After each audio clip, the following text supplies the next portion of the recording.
Humans eat their enemies' hearts for breakfast. At least, that's what I heard. The class of interstellar diplomats went silent. 37 alien species, each with unique respiratory noises, suddenly held their breath. The human, Cadet Marcus Hale, was smiling, not in an aggressive way, at least not to his own kind, but to the reptilian Makareth professor, it looked like a threat display. "You're joking," hissed the instructor, frills flaring slightly. "Of course," Marcus said casually, leaning back in his chair. "We only do that on Tuesdays." The tension in the air was thick enough to stop a plasma bolt. The Alien Academy of Unified Species prided itself on inclusion in peacekeeping training, producing diplomats to negotiate across the galaxy. But no one had ever seen a human before. The Terran Republic had sent only one representative, a single human exchange student, after long negotiations with the Galactic Concord Accord. To the Academy's leadership, Marcus Hale was supposed to be a harmless cultural bridge, a specimen of a young, adaptable race eager to prove itself. But on day 3, that illusion started to fall apart. He wasn't like the others. When the telepathic Yelani tried to link with him for a group empathy exercise, she screamed and fainted. Her mind brushed against something ancient, something coiled and feral, something that stared back. The instructors said it was a cognitive incompatibility. The students whispered it was something worse. Marcus pretended not to notice. He just smiled that same calm, unsettling smile and helped the Yelani back to her seat, as if nothing happened. The rumor spread fast. Humans were dangerous, unpredictable, and possibly carnivorous. The cafeteria staff discreetly switched his diet to nutrient bars to avoid misunderstandings. The Academy's xenobiology department began studying human physiology obsessively. Stronger muscle density, faster reflexes, and remarkable neural adaptability, all wrapped in a deceptively friendly demeanor. When asked about it, Marcus only said, "We just learned to survive." He didn't elaborate on what survival meant for a species born on a death world. His classmates were a mix of curiosity and fear. The insectoid Clictard admired his physical resilience but avoided sitting near him. The amphibian scholars kept careful records of his behavior, noting how he always faced the exit and never let anyone touch his back. When one bold cadet asked why, Marcus replied, "Habit. We used to live among predators. It teaches you things." The alien laughed nervously. No one else did. As the semester progressed, Marcus excelled in strategy simulations. Every diplomatic scenario the instructors threw at him, he twisted into victory, sometimes through negotiation, sometimes through deception, and sometimes through sheer ruthlessness. The teachers marked him down for lack of empathy. He didn't mind. He knew empathy wasn't what won wars. Then came the midterm crisis simulation, a multi-species war game designed to teach conflict resolution. Each student commanded a faction, and the goal was peace through diplomacy. The instructors observed from a control room. It began normally. Alliances formed, betrayals happened, and deals were struck. But within 2 hours, Marcus's faction, representing the Human-Terran Union, had conquered half the simulated map. He'd convinced one faction to betray another, used false intelligence to spark chaos, and then swept in with coordinated strikes. The other cadets were stunned. "The objective was peace," protested a crystalline being from the Helion system. "Peace achieved," Marcus replied, tapping the console. "No one left to fight." The simulation ended with the digital galaxy under Terran control. The professors were horrified. "That wasn't diplomacy," the Makareth instructor shouted. Marcus looked at him calmly. It worked, didn't it? From that day, whispers turned into fear. The aliens began to avoid him entirely. Some said he was a weapon disguised as a student. Others believed he was testing them for invasion. The truth, though, was simpler. Marcus hadn't come to threaten anyone. He just wanted to understand how the galaxy worked, and maybe show them how humanity had survived everything the universe threw at them. But he could feel it, the way they watched him, analyzed him, feared him. The academy was no longer a school, it was a cage. And when the war began, that cage cracked. It started with an invasion. The Karth Dominion, a militaristic empire outside the Concorde, attacked without warning. The Academy's orbiting defense grid was destroyed in the first volley. Panic spread through the campus. Students screamed, alarms blared, and professors scrambled to evacuate. The aliens had no combat training. They were diplomats, scientists, scholars. Marcus didn't hesitate. He ran toward the armory. "What are you doing?" cried a panicked Clicktar. "You'll die!" Marcus opened a weapons locker and began checking the pulse rifles. "Not if I shoot first." The Clicktar blinked his multifaceted eyes. "But you're a diplomat." Marcus smirked, loading a rifle. "That's what they told you." He handed the alien a sidearm. Lesson 1, humans don't like being hunted. Outside, Karth troops landed in dropships, their exosuits gleaming like obsidian. Plasma fire lit the Academy's gardens. The once proud monuments of peace now echoed with explosions. Marcus moved like he'd done this before, calm, fast, efficient. He coordinated defenses, rerouted shield power, and set ambushes.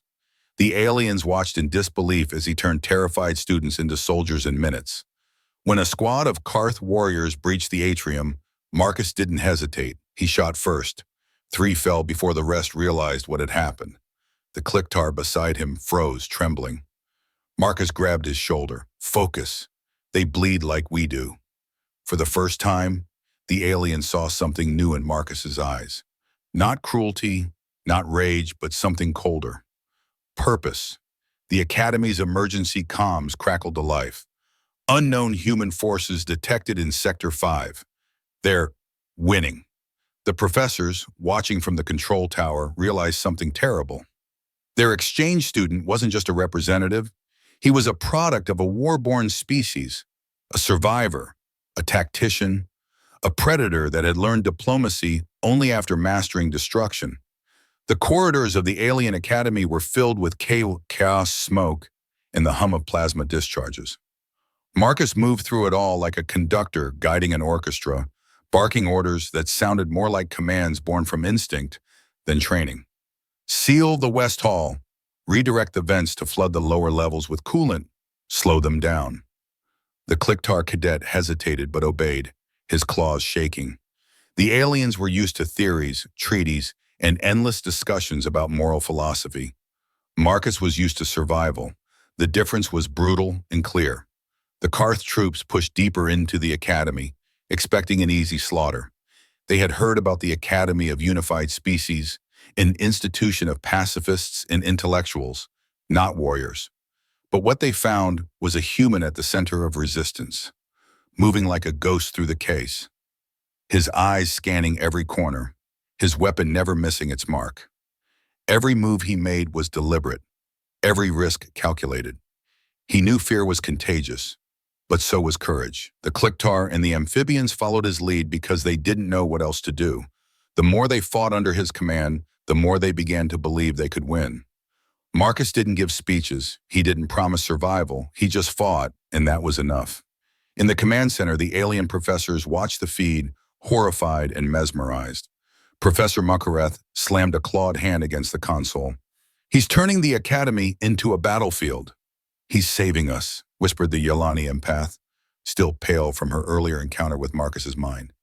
"You don't understand what he is," Muckareth hissed. "He's a barbarian." The empath shook her head slowly. "No, he's what happens when barbarians survive long enough to learn strategy." Outside, Marcus led a counteroffensive across the academy's courtyard. He used every environmental advantage, the reflective glass of the Hall of Peace to blind enemies, the irrigation pipes to flood corridors, the collapsed statues as cover. He fought like someone who had been doing it his whole life.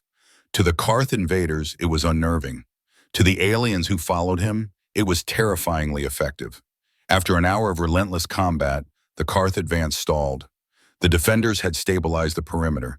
The aliens looked around in disbelief, panting and trembling. They had held. For the first time, the Academy's flag still stood while smoke curled into the alien sky. Marcus tossed his rifle to a wounded cadet and began coordinating triage.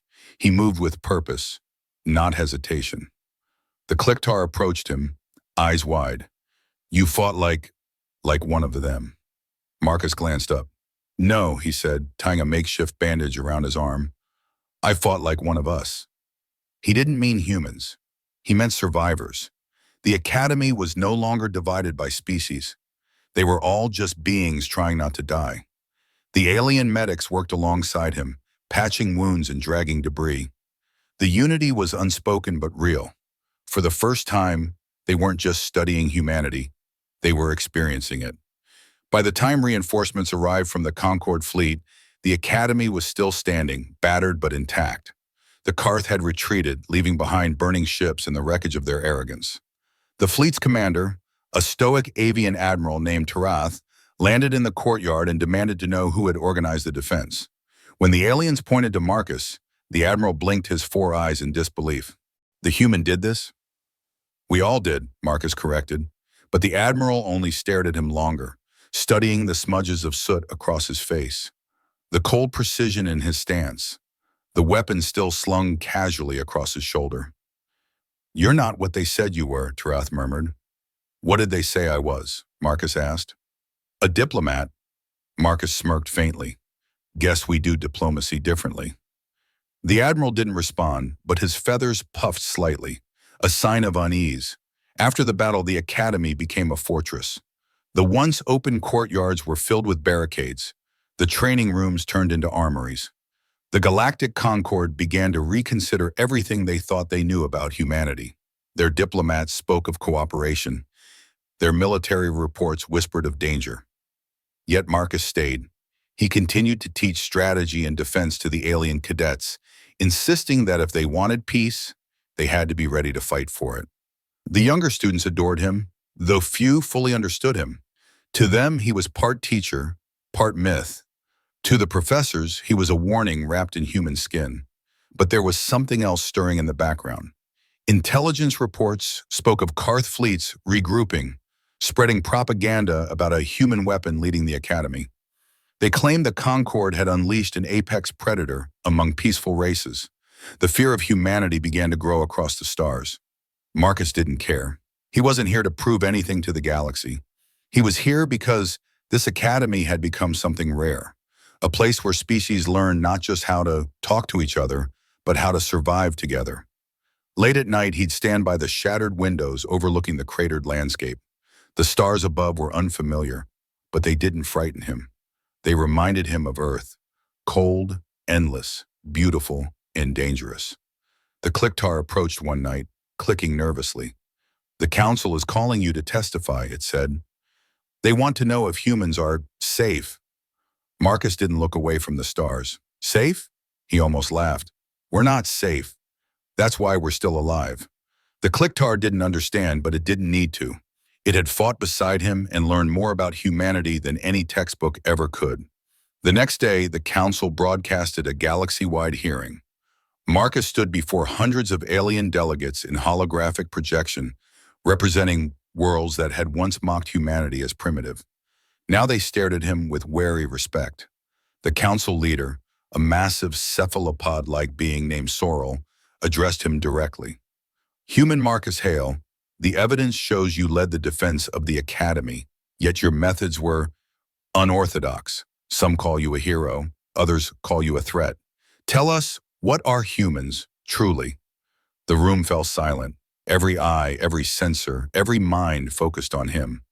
Marcus thought for a moment, then spoke quietly, every word deliberate. We're the ones who learn. From everything, from peace, from war, from loss. We don't start as the strongest, but we don't stay weak either. We adapt. That's how we survive.